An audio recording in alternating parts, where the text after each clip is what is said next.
El móvil se estrelló contra las baldosas frías de la cocina. El sonido, seco y violento, retumbó en el silencio del apartamento como un disparo. En la pantalla resquebrajada, la imagen seguía ahí, congelada, burlándose de él. Javier, su Javier, rodeaba con el brazo a una chica de vestido blanco y sonrisa perfecta. La publicación, hecha por la hermana de Javier, llevaba un texto que apuñalaba con cada letra. Felicidades a mi hermano Javier y a su preciosa prometida Isabel. Qué ganas de que llegue la boda. Prometida. La palabra rebotó en la mente de Mateo, vacía de significado al principio, y luego, de repente, cargada con el peso de una traición absoluta. Se agachó para recoger el teléfono. Sus dedos temblaban. ¿Era una broma de mal gusto? ¿Una cuenta falsa? Deslizó el dedo sobre la pantalla rota, navegando por el perfil de la hermana de Javier. Era real. Fotos de una fiesta de compromiso, copas de champán, sonrisas forzadas de la alta sociedad madrileña, que, en el centro de todo, Javier, el mismo Javier que, hacía menos de 24 horas, le había susurrado al oído que él era lo único real en su vida. El aire se volvió denso, irrespirable. 2 años. Habían sido 2 años de vivir en las sombras, de encuentros clandestinos en apartamentos alquilados por horas, de besos robados en los rincones menos transitados del Parque del Retiro. 2 años creyendo en la misma promesa. Solo un poco más de tiempo, mi amor. Mi familia es complicada. El nombre de mi padre, su carrera como juez. No entenderían. Mateo había sido paciente. Había aceptado ser el secreto mejor guardado, porque creía que su amor era una fortaleza que, tarde o temprano, derribaría cualquier muro. Ahora comprendía que él no era un secreto, era una mentira, un conveniente y vergonzoso desvío en la vida perfectamente planificada de Javier. Un recuerdo, nítido y doloroso, lo asaltó. La semana pasada, sentados junto al lago del Retiro, viendo cómo el sol teñía de naranja el palacio de cristal, Javier le había tomado la mano, entrelazando sus dedos. A veces sueño con que caminamos así por la Gran Vía, a la vista de todos, le había dicho con una seriedad que a Mateo le erizó la piel. Pronto, Mateo, te juro que pronto. También soñaba con Isabel, mientras le decía eso. Pensaba en el color de las flores de su boda, mientras besaba a Mateo en la oscuridad. La náusea subió por su garganta, una mezcla de rabia y un dolor tan profundo que le cortaba la respiración.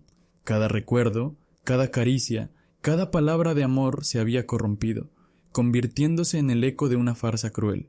Se levantó, la mente en un torbellino.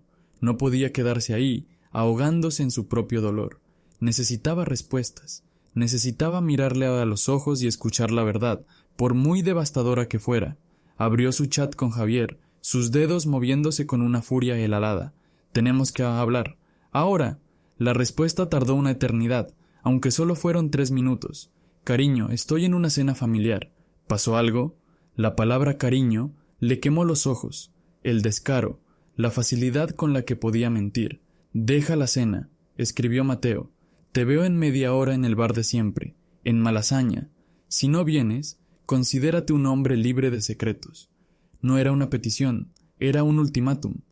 Sabía que Javier entendería la amenaza implícita. Su mayor miedo siempre había sido el escándalo, la mancha en el impecable apellido familiar. La respuesta fue inmediata. Voy para allá. La media hora de espera fue una tortura. Mateo caminaba de un lado a otro de su pequeño salón, sintiendo las paredes encogerse a su alrededor. ¿Qué le diría? ¿Le negaría todo? ¿Intentaría justificar lo injustificable? Se imaginó 1000 escenarios, cada uno más doloroso que el anterior. Se detuvo frente al espejo y no se reconoció.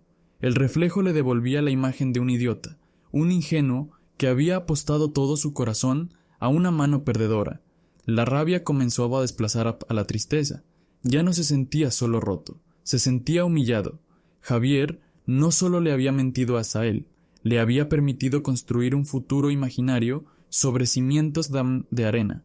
Le había robado 2 años de su vida, manteniéndolo en una sala de espera mientras su verdadero tren ya tenía destino.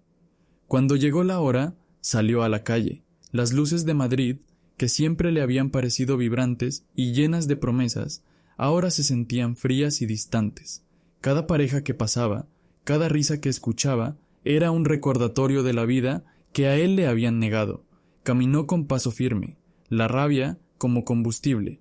Ya no había espacio para las lágrimas, solo para la verdad. Llegó al pequeño bar de la calle Pez, su refugio, el lugar donde se sentían seguros para ser ellos mismos. El local estaba a media luz, con el murmullo de conversaciones y el aroma a café recién hecho. Era un lugar lleno de recuerdos felices que ahora parecían profanados. Eligió la mesa del fondo, la que siempre ocupaban, y esperó. Cada minuto que pasaba aumentaba la tensión. Cuando la puerta se abrió y vio entrar a Javier, con el semblante preocupado y buscando su mirada entre la gente, el corazón de Mateo dio un vuelco doloroso. A pesar de todo, una parte estúpida de él todavía lo amaba, pero esa parte iba a morir esa noche. Javier se acercó a la mesa, intentando esbozar una sonrisa que no llegó a sus ojos. «Mateo, me has asustado. ¿Qué ha pasado?», preguntó. Su voz sonaba exactamente igual que siempre, cálida, tranquilizadora, falsa. Mateo no respondió, simplemente deslizó el teléfono roto sobre la mesa, con la foto de la feliz pareja mirando hacia el techo. «Explícamelo», dijo con una voz que no reconoció como suya. Era plana, sin emoción, como la calma que precede a la tormenta más violenta. Los ojos de Javier se quedaron fijos en la pantalla rota. El color huyó de su rostro, dejándole una palidez cerúlea bajo la luz tenue del bar. Abrió la boca para decir algo, pero solo un susurro ahogado escapó de sus labios. Fue el sonido de un hombre atrapado, de un actor al que le acaban de arrancar la máscara en mitad de la función. «Mateo, yo», balbuceó, levantando la vista. Su mirada ya no era la de un amante preocupado, sino la de un animal acorralado que busca una vía de escape. «No es lo que parece». Una risa seca, desprovista de cualquier alegría, brotó de la garganta de Mateo. «¿Qué no es lo que parece, Javier? ¿La foto? ¿La palabra prometida? ¿O la sonrisa de felicidad de tu futura esposa? ¿Qué parte exactamente estoy interpretando mal?». Cada palabra era un trozo de hielo afilado. Javier tragó saliva, sus manos temblaban ligeramente sobre la mesa. Se dio cuenta de que las mentiras ya no servirían de nada. La evidencia era irrefutable. Su única opción era intentar controlar el daño, manipular la verdad. «Por favor, siéntate», pidió en voz baja, casi una súplica. «Déjame explicarte, me lo debes». «¿Que te lo debo, no?», repitió Mateo, su voz subiendo de volumen, cargada de una incredulidad venenosa. «¿Yo te debo algo a ti? Después de 2 años de mentiras, ¿te atreves a decir que te debo algo?». «Chico», insistió Javier, y por primera vez su voz adquirió un matiz de firmeza desesperada. «Me debes escuchar, porque nada de esto ha sido fácil, porque tú no entiendes lo que es mi vida».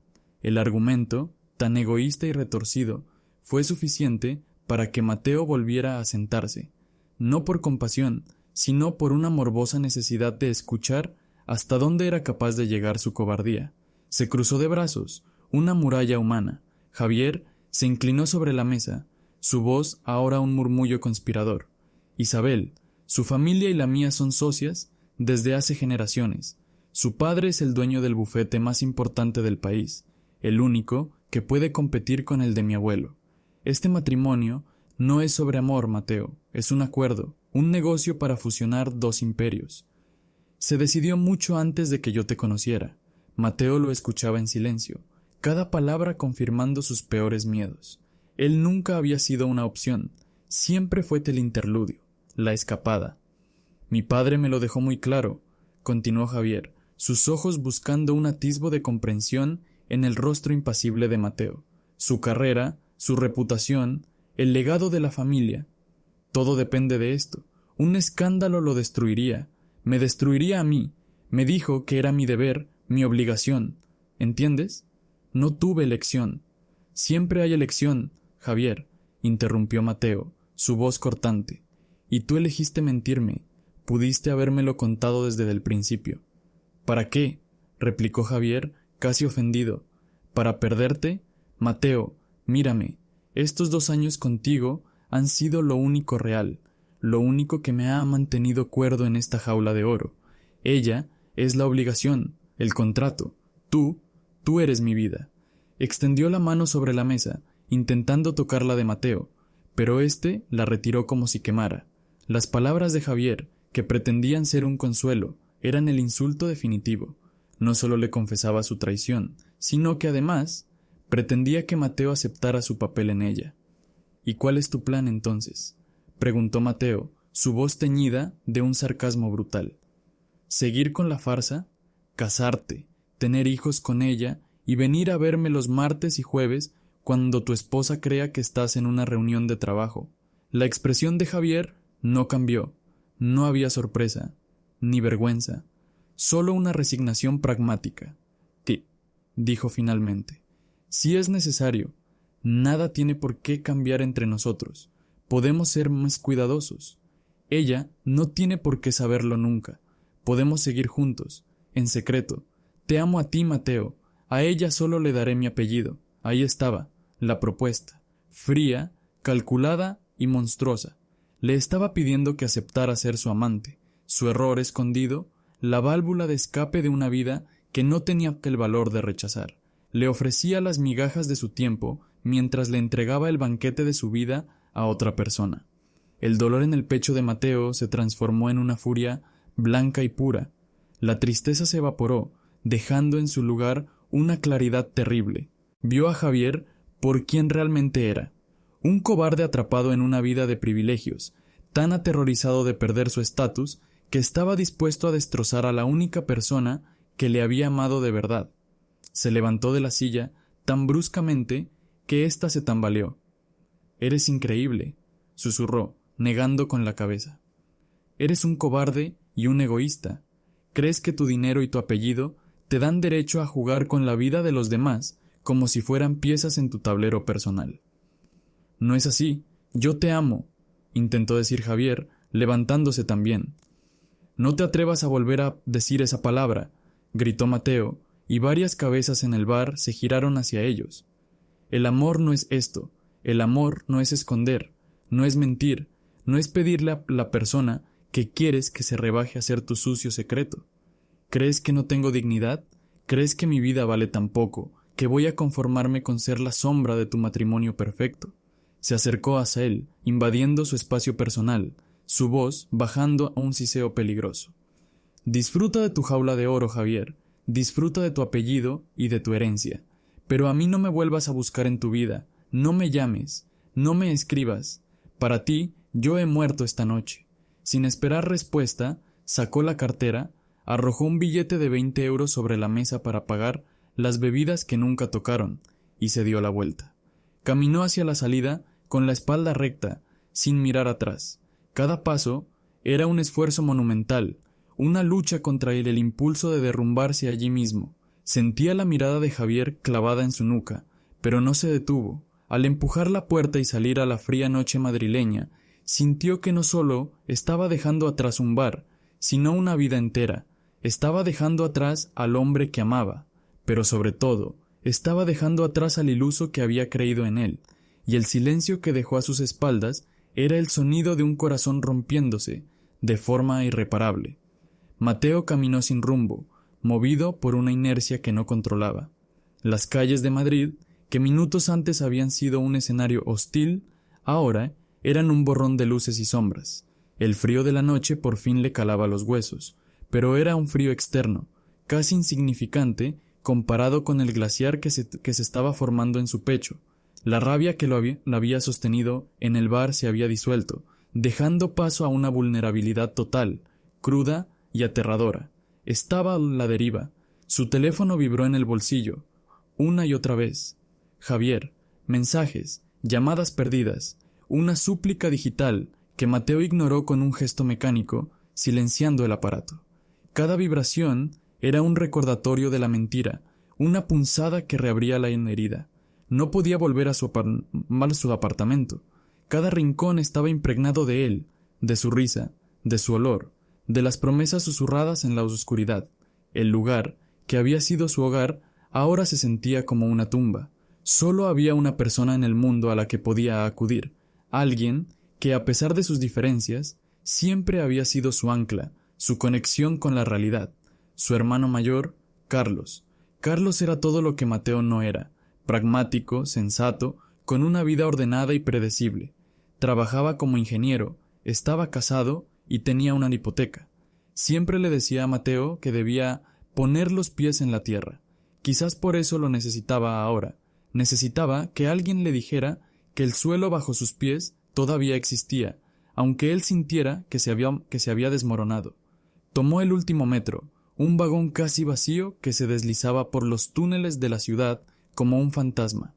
Se vio reflejado en el cristal oscuro de la ventanilla, un rostro pálido, unos ojos hundidos por el shock. No se reconoció. Era la imagen de un extraño viviendo su peor pesadilla. Llegó al portal de su hermano en el barrio de Chamberí y llamó al timbre, rezando para que aún estuviera despierto. La voz de Carlos, distorsionada por el interfono, sonó somnolienta y preocupada. «¿Mateo? ¿Qué coño pasa? Son casi las 2 de la mañana». «Necesito hablar contigo», fue todo lo que pudo decir. La puerta se abrió. Carlos lo esperaba en el pasillo, en pijama, con el ceño fruncido por la preocupación. Al ver el estado de su hermano, su expresión se suavizó. «Joder, Mateo, entra, pareces un fantasma. ¿Ha muerto alguien?»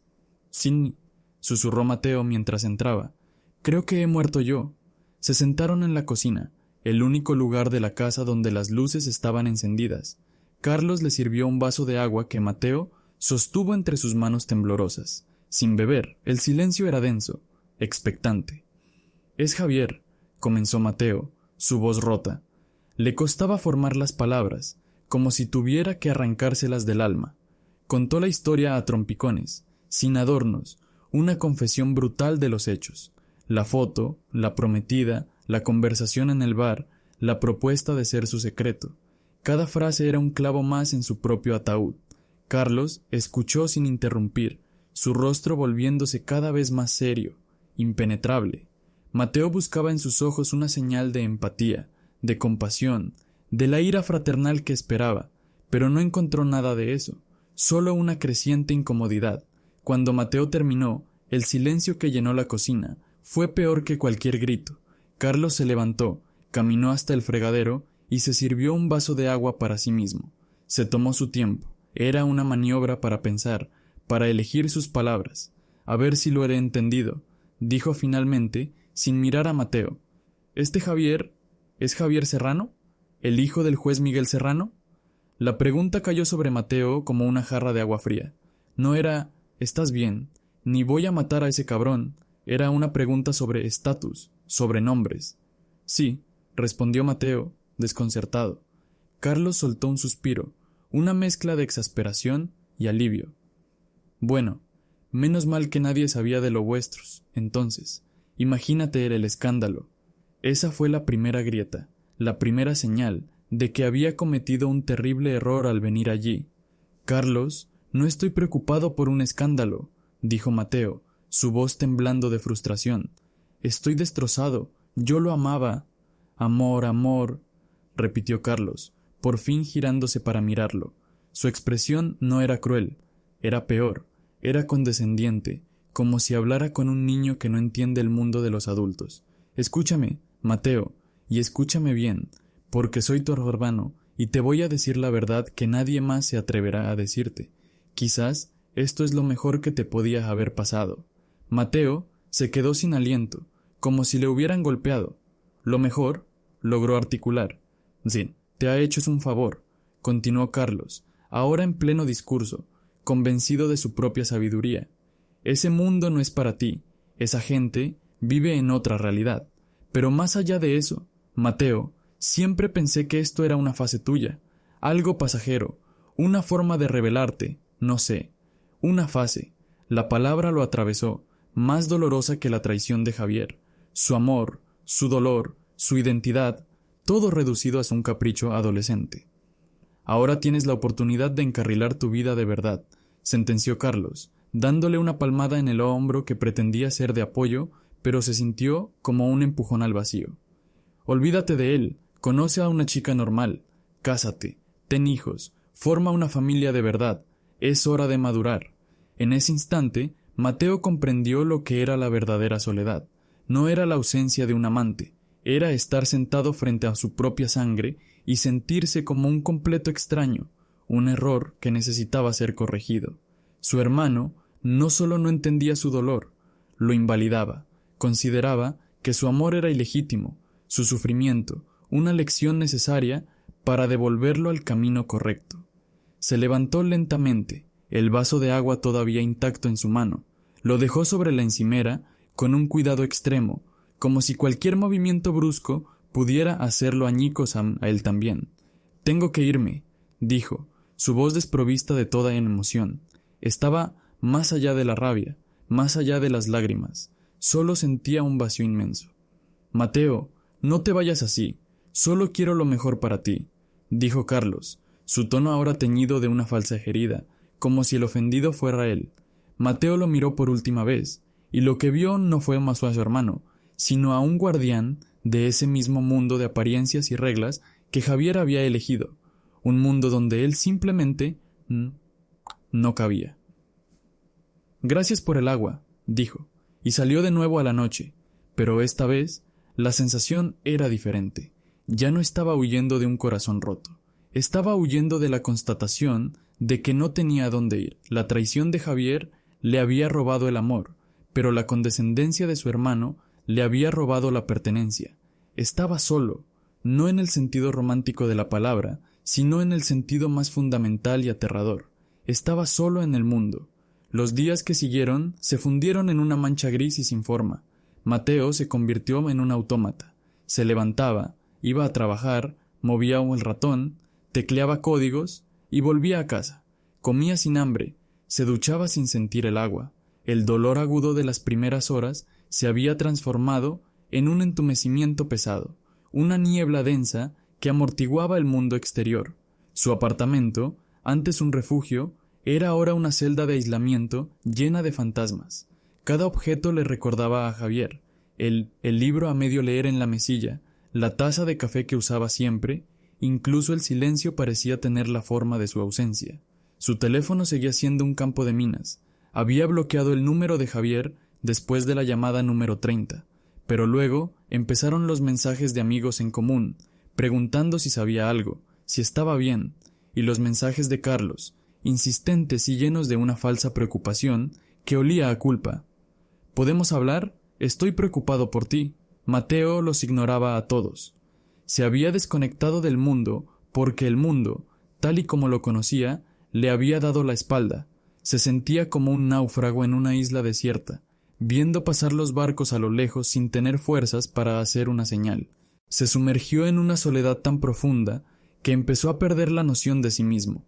Se miraba al espejo y veía a un extraño con los ojos vacíos. ¿Quién era él sin Javier? Durante 2 años, su vida había girado en torno a esa relación clandestina, adaptando sus horarios, sus emociones, sus esperanzas a la disponibilidad de otro, y antes de eso, siempre había vivido con una cautela latente, un miedo a ser descubierto que ahora entendía que lo había condicionado todo. Se dio cuenta de que nunca había vivido para sí mismo, siempre había estado esperando un permiso que nunca llegaría. Una tarde de sábado, el aire viciado del apartamento se volvió tan asfixiante que sintió una necesidad física de salir, no por placer, sino por supervivencia. Necesitaba respirar aire que no estuviera contaminado por sus propios pensamientos circulares. Caminó sin rumbo, dejándose llevar por la marea de gente, hasta que acabó en la Plaza de Oriente, con la imponente fachada del Palacio Real a un lado y el Teatro Real al otro. Se sentó en un banco de piedra, un observador invisible en medio del bullicio de la vida. Turistas haciéndose fotos, niños persiguiendo palomas, parejas de ancianos paseando del brazo. Todo parecía una película en un idioma que ya no entendía. Se sentía a 1.000.000 de kilómetros de esa normalidad, de esa facilidad para existir. El dolor en su pecho era una presencia física, un nudo apretado que le recordaba constantemente lo que había perdido, o más bien, lo que nunca había tenido realmente. Fue de entonces cuando los vio. Eran 2 chicos, de su edad más o menos. Caminaban sin prisa, hablando y riendo. Uno de ellos dijo algo que hizo que el otro soltara una carcajada, y entonces, de la forma más natural del mundo, El que reía le pasó el brazo por los hombros a su compañero, atrayéndolo hacia él en un gesto de complicidad y afecto. Siguieron caminando así, juntos, sin ocultarse, sin mirar a su alrededor para ver si alguien los juzgaba. Y nadie lo hizo. El mundo siguió girando, los turistas siguieron con sus fotos, los niños con sus juegos. Su gesto, su existencia, era simplemente una parte más del paisaje humano de la plaza. No eran una declaración política, ni un acto de desafío. Eran solo dos personas queriéndose a la vista de todos. Mateo los observó hasta que se perdieron entre la multitud, y se quedó mirando el punto por donde habían desaparecido. Y en ese momento, algo dentro de él, algo que llevaba días, semanas, quizás años, dormido, hizo clic. Una pregunta, simple y brutal, se abrió paso a través de la niebla de su apatía. ¿Por qué ellos sí y yo no? No sintió envidia, sintió una rabia velada y lúcida, una epifanía. De repente, lo vio todo con una claridad cegadora. El problema nunca había sido su amor. El problema era la vergüenza, y esa vergüenza ni siquiera era suya. Era la vergüenza de Javier, aterrorizado por perder su estatus, su herencia, la aprobación de un padre que valoraba más las apariencias que la felicidad de su propio hijo. Era la vergüenza de Carlos, tan adoctrinado en la idea de una vida normal que era incapaz de ver el amor de su hermano como algo real y válido. Ambos le habían transferido su propio miedo, su propia cobardía, y él la había aceptado. Había interiorizado su juicio hasta el punto de creer que su amor era algo que debía ser escondido, protegido en la oscuridad como si fuera algo frágil o sucio. Había aceptado jugar con sus reglas, vivir en los márgenes de sus vidas, esperando un visto bueno que, por definición, nunca podría llegar de quien te considera un error. Se dio cuenta de que había estado esperando que Javier luchara por él. Luego, había esperado que Carlos lo comprendiera. Había puesto la llave de su propia felicidad en manos de otros. Una oleada de fuerza, nacida de la más pura indignación, recorrió su cuerpo, se levantó del banco. Ya no era un náufrago, era un prisionero que acababa de darse cuenta de que la puerta de su celda siempre había estado abierta. Había sido él quien no se había atrevido hasta cruzarla. La traición de Javier ya no era solo una herida que supuraba dolor. Ahora era una lección, la lección más dura de su vida. Le había enseñado que el amor que se esconde no es amor, es una condena, y él ya no estaba dispuesto a cumplirla. No sabía qué haría al día siguiente, ni la semana siguiente. El futuro era un lienzo en blanco, y eso, por primera vez, no le aterraba. Le resultaba extrañamente liberador, pero sabía una cosa con una certeza absoluta que le anclaba al suelo. No iba a dedicar ni un segundo más de su vida a ser la víctima de la historia de otro. Iba a empezar a escribir la suya, y en su historia, él no se escondería de la luz del sol. El camino de vuelta en su apartamento fue diferente. Ya no caminaba sin rumbo, sino con un propósito. Cada paso se sentía más firme, más suyo. Madrid seguía siendo la misma ciudad, pero él la veía con otros ojos. Las luces de neón de la Gran Vía ya no eran un recordatorio de lo que no podía tener, sino una promesa de las posibilidades que se abrían ante él. Por primera vez en mucho tiempo, no se sentía definido por la ausencia de Javier, sino por su propia y recién descubierta presencia. Al entrar en el apartamento, el aire ya no se sentía viciado. El silencio ya no era el de una tumba, sino el de un espacio en blanco esperando ser llenado. Y Mateo supo exactamente por dónde empezar. Abrió su portátil y redactó un correo electrónico. La dirección del destinatario era la de su jefe en la consultora tecnológica, donde llevaba 5 años trabajando en un puesto estable y bien pagado, pero que nunca le había apasionado. El asunto era simple. Renuncia. En el cuerpo del mensaje fue educado y profesional, agradeciendo la oportunidad y fijando su último día en 2 semanas. No dio más explicaciones. No eran necesarias. Era un acto de liberación, el primer ladrillo de su nueva vida. Siempre había soñado con dedicarse al diseño gráfico de forma independiente, pero el miedo a la inestabilidad y en parte la necesidad de mantener una fachada de normalidad que complaciera a su familia lo habían mantenido anclado a esa silla de oficina. Ya no, Luego se dirigió a su habitación y abrió el armario. De la parte más profunda sacó una caja de zapatos llena de recuerdos, entradas de cine de sus primeras citas, una piedra lisa que recogieron en un viaje secreto a la sierra, notas escritas a mano, símbolos de un amor que había creído épico y que ahora se revelaba como una ilusión cuidadosamente construida.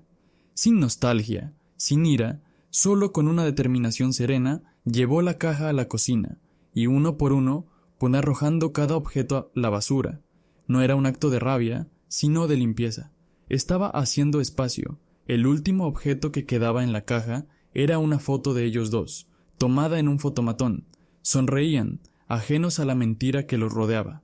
Por un instante, sintió una punzada de tristeza por el hombre que había sido en esa foto, tan lleno de esperanza, tan ingenuo, pero no lo lamentó. Aquel hombre tuvo que existir para que él, el de ahora, pudiera nacer. Rompió la foto en pedazos y los dejó caer junto al resto. El día siguiente fue el día de la boda de Javier. Mateo se enteró no porque lo estuviera buscando, sino porque las redes sociales se inundaron de imágenes del evento del año. Fotos de invitados elegantes, de un palacete a las afueras de Madrid, de Isabel con su vestido de diseñador, y en el centro de todo, Javier, con una sonrisa impecable que no llegaba a sus ojos. Mateo miró las imágenes sin sentir nada, ni dolor, ni celos, solo una distancia infinita, como si estuviera viendo la vida de un completo desconocido. Aquel hombre de traje caro ya no tenía nada que ver con él. Pertenecía a otro universo, uno de jaulas doradas y promesas vacías. En lugar de torturarse, Mateo hizo algo que llevaba años queriendo hacer. Cogió el primer tren de la mañana hacia la costa. No le dijo a nadie a dónde iba. Era un viaje para él y solo para él. Llegó a una pequeña ciudad del Mediterráneo, un lugar donde el sol brillaba con una intensidad que parecía limpiar las sombras. Caminó por la orilla del mar, sintiendo la arena bajo sus pies y el sonido rítmico de las olas, una melodía constante y tranquilizadora. Allí, de pie frente a la inmensidad del mar, se permitió llorar, pero no eran las lágrimas de desesperación de las primeras noches, eran lágrimas de liberación. Lloró por el amor que había perdido, por la inocencia rota, por el tiempo malgastado, esperando a alguien que nunca llegaría. Lloró por la soledad que había sentido al ser rechazado por su propio hermano. Lloró hasta que sintió que había vaciado todo el veneno que llevaba dentro. Cuando las lágrimas cesaron, solo quedó calma. Sacó su teléfono, no para mirar las fotos de la boda, sino para hacer una foto propia, un selfie. En la imagen, su rostro estaba enrojecido por el llanto y bañado por la luz dorada del atardecer, pero en sus ojos había algo nuevo, una chispa de determinación, y por primera vez en mucho tiempo su sonrisa era genuina, aunque fuera pequeña y melancólica. Abrió Instagram, una aplicación que apenas usaba, y subió la foto. Debajo escribió un texto simple. Finalmente, respirando. Cerró el teléfono y lo guardó. No necesitaba la validación de los demás. Lo había hecho por él. Mientras tanto, a cientos de kilómetros de distancia, en medio del ruido de una fiesta lujosa, Javier se sentía más solo que nunca. Sostenía una copa de champán, recibiendo felicitaciones y sonriendo en las cámaras. Su esposa, Isabel, estaba a su lado, hermosa y radiante. Tenía todo lo que su familia y la sociedad esperaban de él. Una esposa perfecta, un futuro asegurado, una reputación intachable. Pero mientras los flashes de las cámaras se disparaban, él se sentía vacío. En un momento de descuido, revisó su teléfono. La notificación de la publicación de Mateo apareció en su pantalla. Abrió la foto. Vio el mar, la luz del atardecer y la expresión en el rostro de Mateo. No era una expresión de derrota, sino de paz, de libertad. Y en ese instante, Javier comprendió la magnitud de lo que había perdido. No había perdido un secreto, había perdido lo único auténtico que había tenido en su vida. Había elegido la seguridad de su jaula dorada, y al hacerlo, le había entregado la llave de su propia libertad a Mateo. Ahora, él era el prisionero, condenado a una vida de apariencias, mientras que el hombre al que había traicionado estaba, por fin, aprendiendo a respirar. Mateo no sabía qué le depararía el futuro. Sabía que el camino sería difícil, que habría días de duda y de soledad, pero mientras observaba cómo el sol se hundía en el horizonte, tiñendo el cielo de colores imposibles, sintió una certeza inquebrantable. Su historia no había terminado con un corazón roto en un bar de Malasaña, apenas acababa de empezar.